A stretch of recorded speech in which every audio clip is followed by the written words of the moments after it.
Welcome to my top 10 favorite devil fruits in One Piece. Number 10.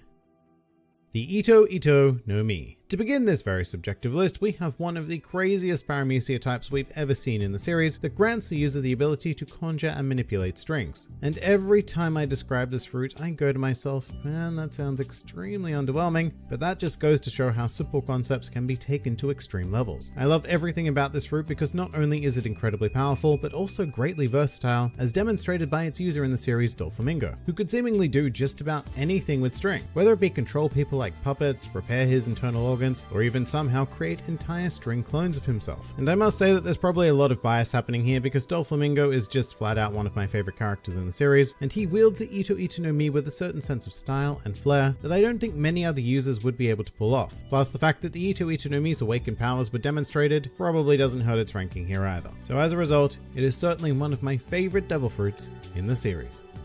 Number 9.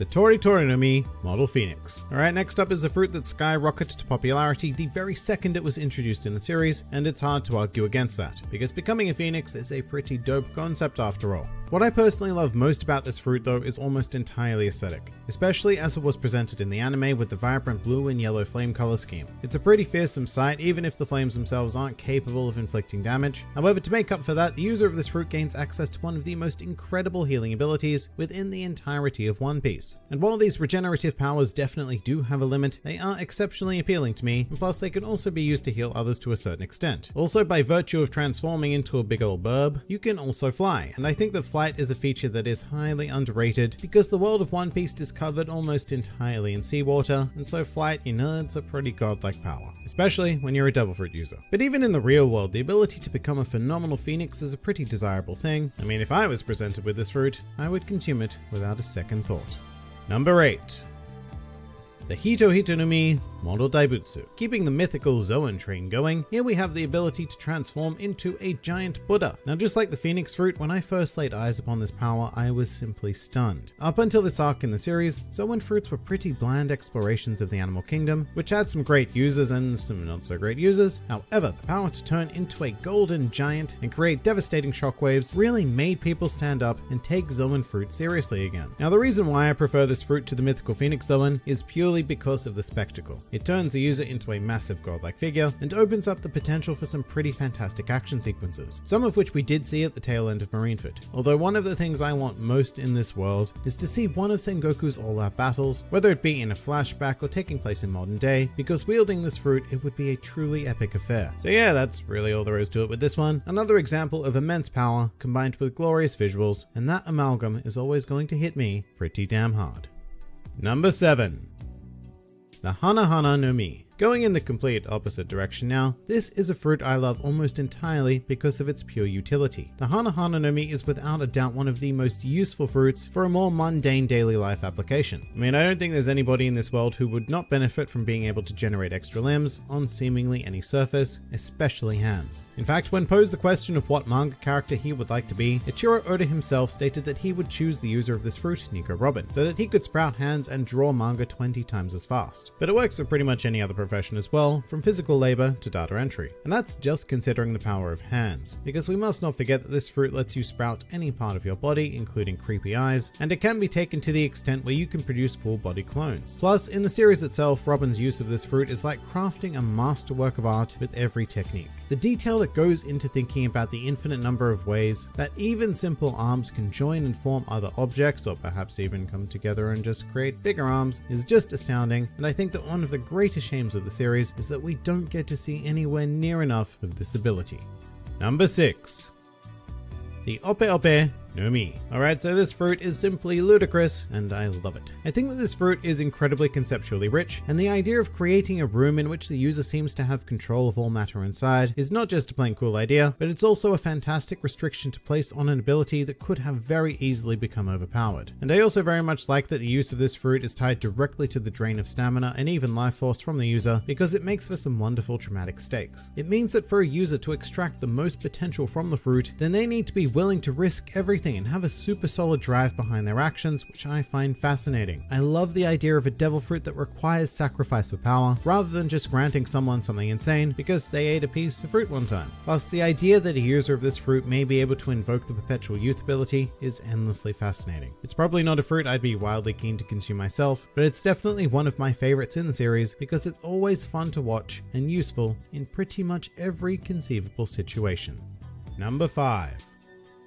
The Here no Mi. So everything in this world really boils down to two kinds of people, those that eat ice and those that don't. And I happen to be the former, so the Here no Mi immediately appeals to someone like me because of the infinite potential for adding ice to my various drinks. But seriously, this fruit is pretty absurdly cool, and I don't think I talk about it anywhere near enough on the channel actually. I mean, even for a Logia, the power of this particular fruit is difficult to comprehend, with techniques like Ice Age which can near instantaneously freeze an entire stretch of ocean and have it be cold enough to last for an entire week before melting. And speaking of, another reason why it's quite a fun fruit is because it's one of the very few that can actually negate the natural weaknesses of becoming a devil fruit user by freezing seawater before you fall in and drown. So it's pretty conceptually appealing to me on that basis alone. However, I think what I really love about the fruit is that it's quite a unique Logia, as it actually turns the user into a tangible element. So when it comes to combat, they can still be hit and shattered, which makes for some pretty great sequences. Also, every use of this fruit in the series is drawn superbly by Oda, and yeah, just an incredibly big fan of this one.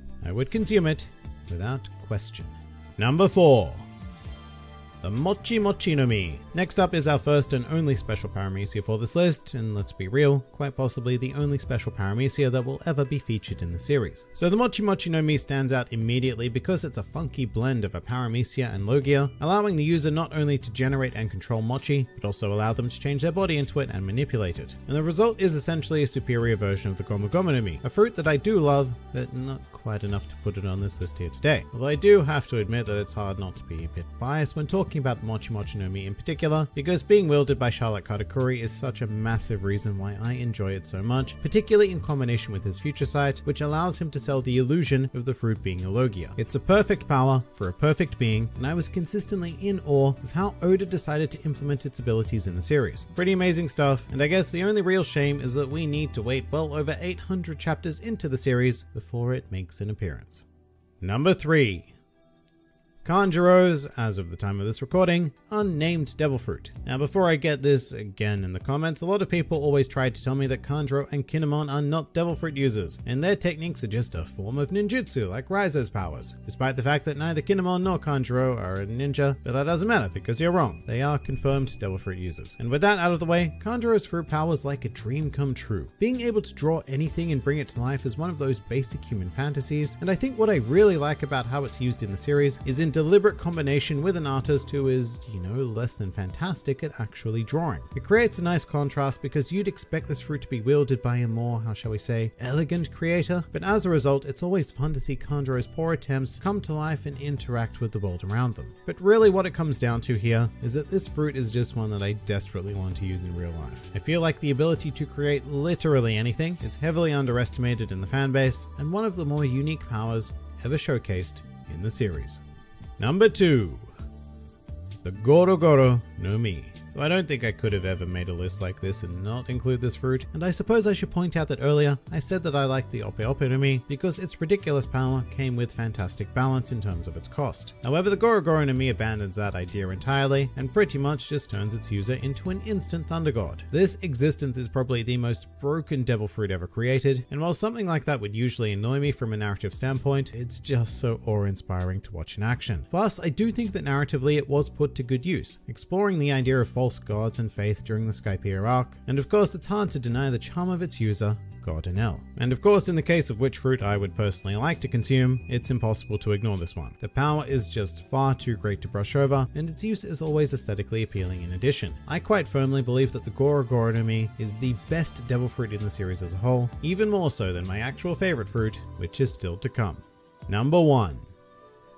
The Pika Pika no Mi. So another disclaimer before we get into this. Yes, I do think that the Goro Goro no Mi is better than this fruit, but I'm not going to go into that here because we need to talk about Wondrous Light. This fruit immediately became my favorite from the moment it was introduced into the series and hasn't ever come close to being knocked off the top by another since. A lot of this has to do with what I do in reality though, which is a career very much focused on the field of theatrical lighting, whether it be as a designer, programmer, or a technician. And so when I consider the thought of being able to create and manipulate light as a devil fruit ability, well, that's game over. That is more or less the dream for me. And yes, it also helps that it's used in the series by Kizaru, a sharp-looking tall gent with a stylish shoot, and a habit of talking exceptionally slowly, to contrast the speedy nature of light. But rather simply, that's all there is to it. I like exploring the possibilities of light, and the potential of being able to do so without stupidly expensive equipment is very much a plus, and makes the Pika Pika no Mi by far my favorite devil fruit.